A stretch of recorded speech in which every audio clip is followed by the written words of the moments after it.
자, 짧게 이야기하고 넘어갈게요. 별로 언급하고 싶지 않은 인물에 대한 얘기인데 할 수밖에 없는 게 지금 언론 전체에 이슈가 이분 때문에 생기는 이슈가 있어가지고 거론을 안 하면 재미없는 방송이 돼버려요. 그래서 저 불가피하게 우리 방송이 계속 이현주 때리기를 하고 있는데 본의 아니게 그 의원님을 악의 구렁텅이로 좀 밀어넣는 것 같아 죄송합니다.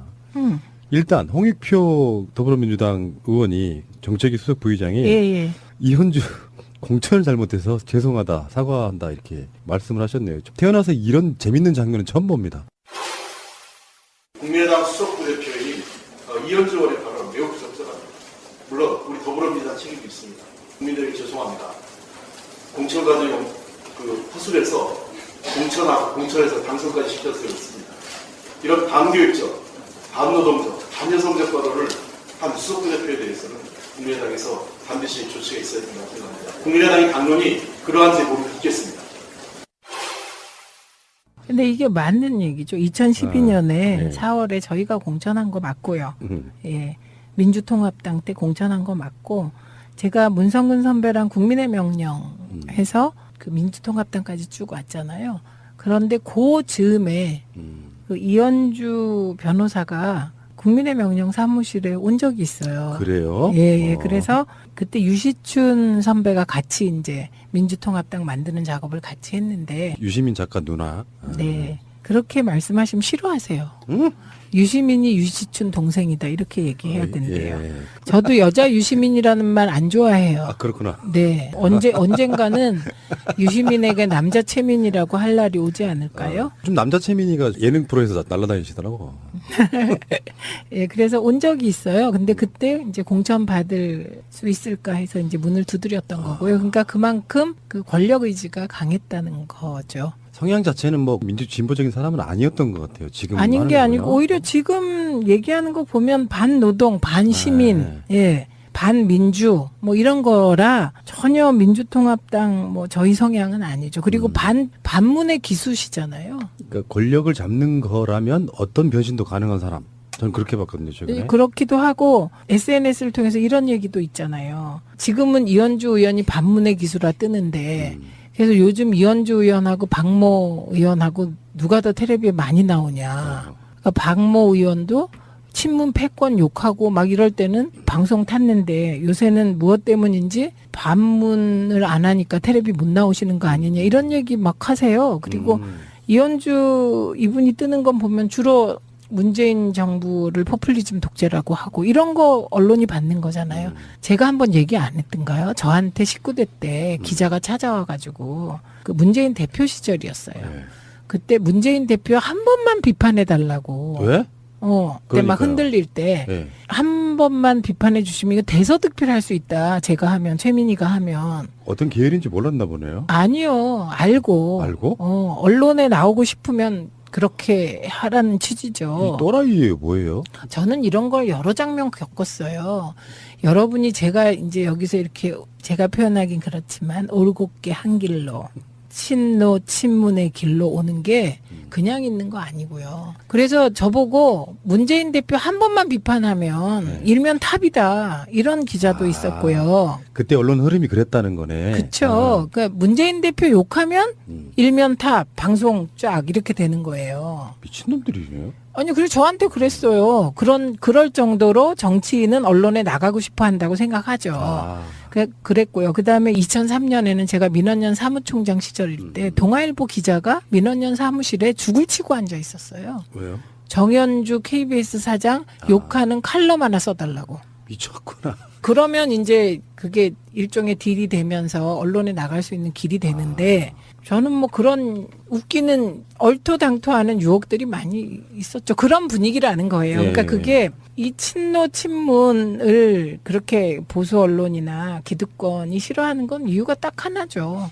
우리가 믿고 가는 건 깨어있는 시민의 조직된 힘입니다. 네, 어떤 순간에도 기준이 그겁니다. 약 한 2, 3분 동안 그 사람 이름을 한 번도 안 꺼냈는데 제대로 디스가 되는 정말 훌륭한 역사적으로 남을 멘트 하신 거예요. 들으니까 이현주 이렇게 되는 거네. 재밌네. 홍익표 의원의 이 발언은 댓글을 보니까 이렇게 쓰여 있더라고요. 이현주를 매기는 최고의 신의 한 수. 사실은 이현주 개인의 성향은 50%, 나머지는 당 분위기 50%가 좌우하는 게 아닌가 싶어요. 더불어민주당이 있었다면 이런 발언 못하죠. 제가 팟캐스트에 이현주 저격수로서 이현주 이 사람은 전 제명시켜도 무방할 정도의 어마어마한 죄를 저질렀다고 봐요. 그럼요. 이거는 있을 수 없는 발언이잖아요. 예, 어떤 이분의 그 얘기 중에 디스당한 그룹이 어딘가 한번 보세요. 조리사분들, 영양사분들, 그다음에 간호조무사분들, 심지어 동네 아줌마들, 최민희, 남양주 아줌마, 제가 그래서 페북에 아줌마들이 아줌마들 단결로 국회를 바꾸자 이런 페북을 올렸다니까요. 아줌마 화났다 이런. 그럼 아줌마는 절반이잖아요. 지금 무슨 일을 지금 저지른 건지 본인이 모르는 것 그런 것 같아요. 같아요. 지금. 그래서 쉴드가 이제 뭐 죄송하긴 하긴 했는데 쉴드가 사적 대화를 몰래 녹음해서 기사화하는 건 유감이다 하는데요. 정치인한테 사적 대화가 어디 있습니까? 없어요. 그리고요 기자하고 통화한 거잖아요. 그러니까 언론에 날라고. 기자가 해당 정치인에게 이러이러한 현안에 대해서 어떻게 생각하십니까? 라고 묻는 건 녹취가 나가지 않더라도 이현주는 언론에 대고 한 이야기랑 다를 게 하나도 없는 상태거든요. 이건 그쵸? 쉴드라고 할 수가 없는 거예요. 네, 그러니까 정치인은 이런 말이 있습니다. 부고 자기 죽었다만 아니면 어떻게든 방송을 타야 된다. 그래서 결국은 선거에 나가면 인지도 싸움이다 이런 얘기가 있어요. 그러니까 지금 이 이현주 의원이 이렇게 막 언론에서 욕 먹잖아요. 주로 90%가 욕이지만 나중에 욕은 다 없어지고 이현주라는 이름만 기억된다는 거예요. 근데 이제 이거는 깨어있는 시민들이 조직되어 있지 않을 때 얘기긴 해요.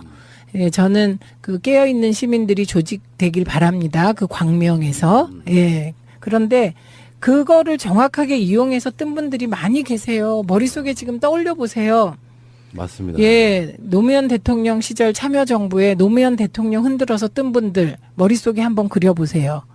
그리고 문재인 우리 대통령께서 정치에 입문한 이후 지난 5년 동안 문재인 흔들기로 뜬 분들 또 때로 문재인 흔들다가 친문으로 돌아서서 뜨는 분들 한번 쭉 머릿속에 그려보세요. 그래서 이게 정치인과 언론의 관계는 정말 숙명적인 관계이거든요. 그러니까 말씀하셨듯이 기자들은 무조건 녹음한대요. 당연하죠. 네, 무조건 녹음이에요. 그거를 네. 정치인들 다 알아요. 심지어 저도 모든 통화 녹음돼요. 저랑 통화하면. 어머, 몰랐네. 근데 써먹은 적은 한 번도 없지. 네, 당연히 언론 전문가시니까 이따가 이제 네. 그런 얘기가 나오겠지만 언론의 속성이 사실은 정치를 굉장히 나쁘게 만들어버리는 특성도 갖고 있잖아요. 자극적이고 주목받는 것들이 경쟁을 하다 보니까 언론은 사실 그런 사명감도 있어야 되잖아요. 역사적으로 뭔가 바람직한 방향으로 끌고 가려고 하는 사명이 있어야 되는데 너무 말초적인 방향으로만 가다 보니까 자극적이고 센 발언하는 정치인들을 키워주고 그 사람들이 그걸로 인지도가 생기고 그러면서 반대파 쪽에서는 소영웅 씨 대접받는 그런 분위기도 좀 즐기는 것 같고 그렇다 보니까 개판돼 버리는 거라고 생각이 들거든요. 정말로 바람직하게 뭔가를 열심히 활동하는 묵묵히 활동하는 우리 미니미니 의원님 같은 경우는 언론에 안 나는 거예요. 그래서 저 19대 때 언론에 가장 많이 난 비례인데요. 이제 예를 들자면 근데 이제 이거를 얼마나 일을 많이 했으면 저를 안 다뤄주고 싶었는데 그러겠어요. 이번에요. 우리 그 지역에서 어떤 분이 통신비 인하와 관련하여 사진을 분석했더니 언론들이 의도적으로 제가 나오는 사진은 저를 잘랐다는군요. 그러면서 진짜 그 지역위원장님은 언론 기피 인물이신가 봐요. 그래요. 그래서 내가 네 그랬죠. 아하. 네. 기존의 언론과 등지고 정치하기는 좀 사실상 힘든 부분이 있죠. 그래도 푸나님이 계시잖아요. 그럼요. 사실 웬만한 뭐 매체들보다 저희들이 훨씬 듣는 독자 수가 훨씬 많거든요. 그럼요. 네. 그러니까 이제 최민희의 존재감은 이게 이렇게 이제 우리 아이들이 지켜주는 그 존재감으로 이렇게 가고 있는데 말이 좀 이상하긴 하는데 이현주 의원이 지금 일종의 전 노이즈 마케팅이라고 봐요. 원했건 원하지 않았건 그러면서 계속 존재감 과시하고 있고 뭐 일설에는 이제 국민의당 당대표 선거에 나가려고 저런다 뭐 등등의 여러 가지 이야기가 있고 그런 과정 속에 국민의당은 정말 국민으로부터 점점 멀어지고 있고 네. 그래서 제가 뭐 레벨은 좀 안 맞습니다만 제가 하나 가져온 게 이제 강현재 씨라고 아시죠? 제가 그분을 어떻게 모르겠어요. 지난 대선 때 저하고 정말 진검승부? 어쨌든. 현역도 안 해본 사람이 뭐 그렇게 레벨을 같이 그런 식으로 맞췄대요. 정표에. 아니, 그거는 할 수 없죠. 뭐. 그쪽 캠프의 대변인 맡고 막 이러니까. 근데 강현재 씨가 지금 국민의당을 탈당하면서 왜냐하면 악행이 되게 뛰어난 인물이고 악행이 유명한 사람이었기 때문에 그 사람이 그 당에서 뛰어내렸어요. 뭐 가끔씩 그런 표현하죠. 난파선에서 이렇게 탈출한다고. 강현재가 가장 먼저 탈당을 해버려요. 그래놓고 이제 비오는 이런 거야. 국민의당에 새 정치가 없더라. 탈출 이렇게 되는 상황이거든요. 이게 되게 슬프고 우퍼요. 재밌기도 하고 웃기기도 하고. 지금 이현주, 강현재 두 전직 여성 변호사, 정치인들이 국민의당의 현 주소를 적나라하게 보여주고 있는 거죠. 막말 정치. 그리고 새 정치를 얘기하면서 구태 정치, 흔들기 정치. 그거에 앞장섰던 분들이죠. 그리고 근데 더 웃기는 거는 강현재 전 부대변인이 탈당하면서 한 탈당의 변이 되게 웃겨요. 국민의당이 제3의 중도의 길을 가는 정당도 아니고 전국 정당도 아니고 안철수의 새 정치도 없다고 판단했대요. 이제 알았냐? 그러니까요. 그러니까 이분은 성향상 저는 이현주 의원하고 이 강현재 씨는요. 성향상 사실은 보수의 오른쪽 끝에 가까워요. 얘기하는 게. 자유한국당으로 가셔야죠, 사실은.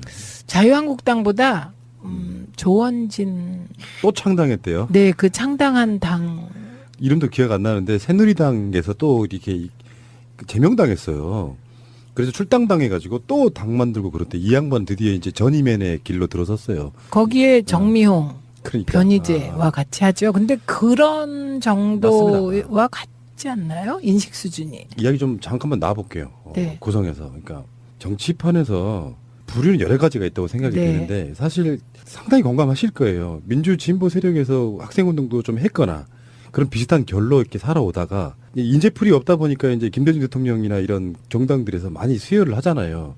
근데 정권을 잡으려고 또는 잡고 보니까 또 집권해서 필요한 마인드가 있어서 또 이렇게 수혈하시는 분들이 있잖아요. 특히 이제 네. 당시에 뭐 장관을 지냈거나 예, 하시는 테크노크라트. 분들. 예. 그렇게 들어왔는데 어느 날 이제 민주 진보 세력이 어떤 정통성은 지키고 쭉 가고 있다가 그 사이에 이제 그 사회 명망의 엘리트들을 수혈하는 과정도 있고. 근데 문제는 이제 분당되기 시작하면은 저희 동네를 보면 그래요. 국민의당이 생기는 과정. 같은 당에 있던 사람들이 출마하려고 예비후보로 등록한 사람이 한 10명 돼. 그런 사람들이 국민의당이 분당해 나가는 과정이 생기니까 반이 국민의당 갈아타요. 근데 이 사람들 이력을 제가 다 봤어요. 명함 받으면서. 진짜로 이쪽에서 열심히 활동하러 운동한 사람들은 거의 없어. 그러니까 국회의원 당선만 가능하다면 그 당시에 새누리당도 가고 새정치민주연합도 가고 아무 데나 갈 수 있는 사람들인데 분당이 되면 그만큼 그 사람들 일자리 공간이 좀 생기는 거거든요. 그러니까 공천 받을 수 있는 정당에 어중이 떠중이들이 다 몰려드는 관계. 그렇다 보니까 사실 낭중지추가 되는 거예요. 그 마인드가 그대로 표출되니까 분노심이 일으키고 어떻게 이 사람들이 민주를 비방하는 정당 위에 있었던 거지 굉장히 분노스러운 거예요. 그런 그룹이 있죠. 그 지역위원회를 제가 운영을 해보면서 그 현실로 느끼는 거잖아요. 그래서 최근에 그 대선 과정에서 국민의당으로 갔다가 탈당하고 우리 당 오시겠다는 분들이 많이 계셨습니다. 그런데 그런 분들 중에 상당수가 호남향후회하고 연계해서 들어오시기도 하는데요. 그게 이제 부분적으로 받아들이죠. 당에서는 이 입당 심사라는 게 있습니다. 그리고 그 지역위원장이 동의하지 않으면 입당이 절대로 안 돼요. 그래서 그런 심사 과정을 거치고는 있죠. 그런데 그런 그룹이 있죠. 지금도 벌써 난파선에서 지금 강 변호사 뛰어내렸잖아요. 그런데 지역에서도 더 탈당 러시가 일어나고 있다는 얘기인데 우리 정서는 좀 아니죠. 네. 현역 하나만 좀 뛰어내려주면 이게 굉장히 쓰나미처럼 갈 가능성도 있죠. 유력하는 사람 한 사람 정도. 뭐 그렇긴 하지만 저는 이제 확실한 것은 민주당이 그런 분들을 받아들이지 않아야 한다는 거. 총선 즈음해가지고 자기 살 길 찾겠다고 탈당하고 민주진보 세력의 어떤 위기 같은 건 전혀 의식 없이 그 지역에 가서 아주 안전빵으로 당선되신 분들 사실상 완전 정치계의 적폐라고 보거든요. 대부분은 다. 그중에 일부는 괜찮으신 분들이 있겠죠. 그런 사람들이 지금 현재 숨도 쉬지 못하고 있는 정도의 분위기는 결국은 전 시민들이 만들어낸 거 보는데 그게 너무 이제 국민의당이 어떤 제보 조작 게이트에 있어서 반응이 너무 적반하장이다 보니까 국민들이 어이없어 하는 거예요. 정말 나오는 말 한마디 한마디가 뒷골 땡겨가지고 이렇게 뒷목 잡게 만드는 이런 정도 되면은 저는 법이 긴급법 이런 게 좀 생겨가지고요. 정당 해체시키는 거를 폭전속결을 할 수 있는 긴급 법안 정치인들이 하지 마시고요. 국민들이 한번 저 했으면 반대합니다, 그거. 왜요? 왜요? 통합진보당을 그런 식으로 해산하는 거에 저는 반대합니다. 마찬가지로 결국은 국민의 선택에 의해서 해산되어야 한다고 생각하고 그러나 푸나님이 그런 류의 시민운동을 하시는 거는 뭐 막지 않겠습니다. 아니 저도 그렇게 하는 건 당연히 반대해야죠. 그게 아니라 오죽했으면 국민의힘으로 법무부 장관이 헌법재판소에다가 이렇게 제청하고 이런 거 말고 국민들이 한 1,000만 명 정도 서명하면은 당 해체시켜버리는 거 가능했으면 좋겠으니까. 저는 이번에 국민의당이 대선 공작 게이트에 대응하는 거를 보면서 그 또한 제보 조작하는 방식과 비슷하게 대응한다. 예. 그래서 저게 문화였나? 이런 생각을 혼자 하는데요. 특히 그 특검 가지고 물타기 하는 거요. 이 부분에 대해서 제가 이제 쭉 대변인들 대응을 봤는데요. 핵심은 이겁니다. 제보 조작 사건은 범죄입니다. 범죄. 이게 정치적인 뭐가 아니에요. 정치적 딜의 사안이 아니에요. 이거는 범죄를 저지른 겁니다. 그러면 이게 특검이 필요하다면 특검 요건이 있어야 돼요. 예, 특검은 다 요건이 있습니다. 그냥 특검하는 거 아니에요. 이게 대개 특검이라는 게 고위공직자의 비리 또는 위법 혐의가 발견되었을 때 그 수사와 기소를 정권의 영향을 받을 수 있는 정규 검사가 아닌 독립된 변호사로 하는 거잖아요. 그러면 이유미가 고위공직자인가요? 아니잖아요. 이준서가 고위공직자인가요? 아니잖아요. 이거는 정파적인 사안이 아니고 그냥 형법상 선거법상의 비리입니다. 비리. 예, 그렇기 때문에 이건 특검이 필요 없습니다. 이거. 그냥 검찰이 잘 조사하면 되고요. 그다음에 그럼에도 불구하고 이번 제보 조작 사건은 범죄인데 문준용 의혹은요. 야당들이 부풀린 의혹이고 시비거리입니다. 하나는 범죄임이 확실하고 하나는 야당이 부풀린 의혹인데 그거를 동일선상에 놓고 쌍끌이 특검을 하자. 이건 뭐 전 국민이나 여당을 바보로 봅니까? 이건 정말 논리적으로도 오류고요. 이거는 물타기도 이런 악성적인 물타기 하시면 안 됩니다. 그래서 범죄와 자기들이 부풀린 의혹을 동일선상에 놓고 국민들을 헷갈리게 하려고 하는 이거 국민들 수준은 높아졌는데 국회는 그대로인 것이지요. 안 될 거 알면서 지르는 거잖아요. 그렇죠. 어떤 상황을 모면하기 위해서 안 될 걸 알면서도 고의적으로 이제 우리들 표현으로 하면 어그로 끈다. 어그로 끄는 거예요. 어그로 끄는 거. 그렇죠. 근데 그게 국민들한테 먹히면 그게 우리가 좀 그럴 텐데 안 먹히고 있잖아요. 여론조사 보면은 계속 최저로 떨어지고 있잖아요. 네. 근데 왜 그런 짓을 왜 할까요? 그건 저는 의원님한테 한번 물어보고 싶었어. 그게 왜 할까요? 왜? 그게 이제 그냥 보면 궁지에 몰린 쥐가 고양이 무는 격인 거죠.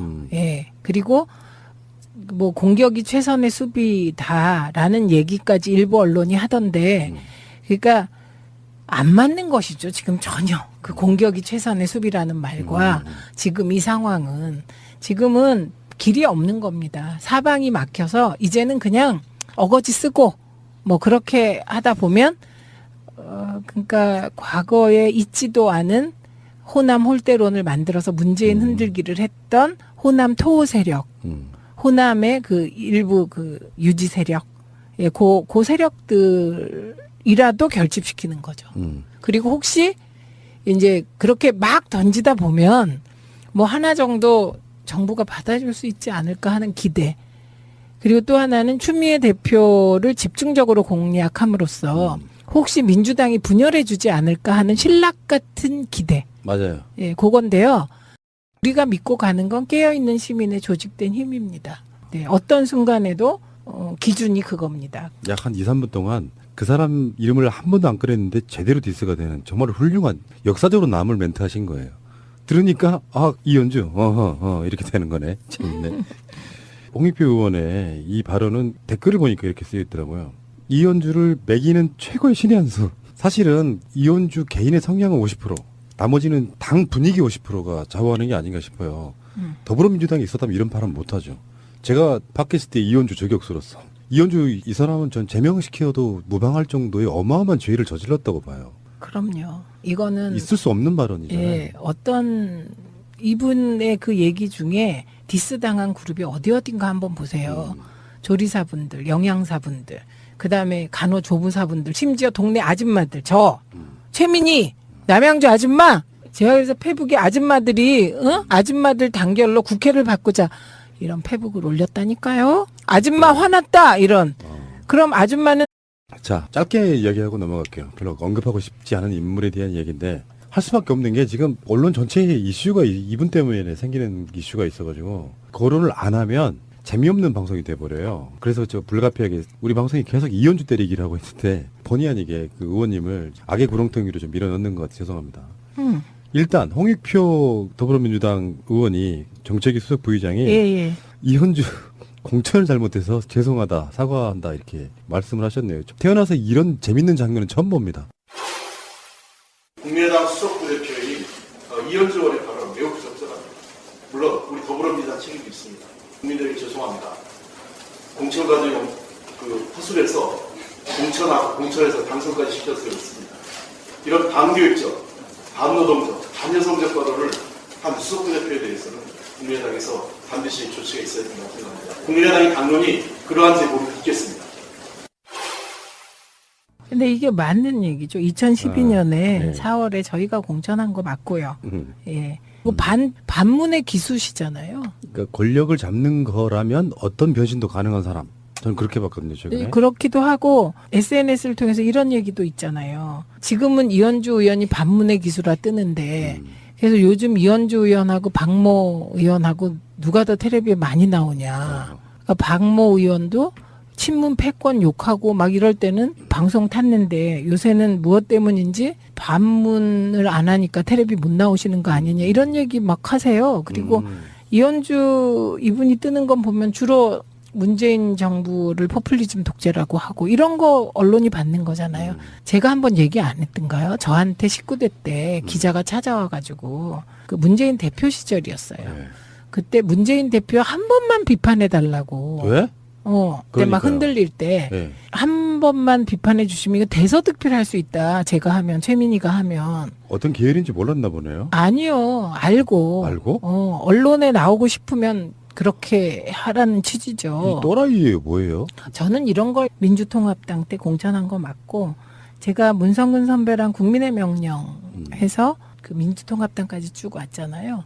그런데 그 즈음에 그 이현주 변호사가 국민의 명령 사무실에 온 적이 있어요. 그래요? 예. 그래서 그때 유시춘 선배가 같이 이제 민주통합당 만드는 작업을 같이 했는데 유시민 작가 누나. 네. 그렇게 말씀하시면 싫어하세요. 응? 유시민이 유시춘 동생이다 이렇게 얘기해야 된대요. 예. 저도 여자 유시민이라는 말 안 좋아해요. 아, 그렇구나. 네, 언젠가는 유시민에게 남자 채민이라고 할 날이 오지 않을까요? 좀 남자 채민이가 예능 프로에서 날아다니시더라고. 예, 그래서 온 적이 있어요. 근데 그때 이제 공천 받을 수 있을까 해서 이제 문을 두드렸던 거고요. 그러니까 그만큼 그 권력 의지가 강했다는 거죠. 성향 자체는 뭐 민주 진보적인 사람은 아니었던 것 같아요. 지금 아닌 게 하는 아니고 거요. 오히려 지금 얘기하는 거 보면 반노동, 반시민, 예, 반민주 뭐 이런 거라 전혀 민주통합당 뭐 저희 성향은 아니죠. 그리고 여러 장면 겪었어요. 여러분이 제가 이제 여기서 이렇게 제가 표현하긴 그렇지만 올곧게 한 길로 친노 친문의 길로 오는 게 그냥 있는 거 아니고요. 그래서 저보고 문재인 대표 한 번만 비판하면 일면 탑이다 이런 기자도 있었고요. 그때 언론 흐름이 그랬다는 거네. 그렇죠. 그러니까 문재인 대표 욕하면 일면 탑 방송 쫙 이렇게 되는 거예요. 미친놈들이네요. 아니, 그래서 저한테 그랬어요. 그럴 정도로 정치인은 언론에 나가고 싶어 한다고 생각하죠. 그랬고요. 그 다음에 2003년에는 제가 민원연 사무총장 시절일 때 동아일보 기자가 민원연 사무실에 죽을 치고 앉아 있었어요. 왜요? 정현주 KBS 사장 욕하는 칼럼 하나 써달라고. 미쳤구나. 그러면 이제 그게 일종의 딜이 되면서 언론에 나갈 수 있는 길이 되는데 저는 뭐 그런 웃기는 얼토당토하는 유혹들이 많이 있었죠. 그런 분위기라는 거예요. 그러니까 그게 이 친노 친문을 그렇게 보수 언론이나 기득권이 싫어하는 건 이유가 딱 하나죠.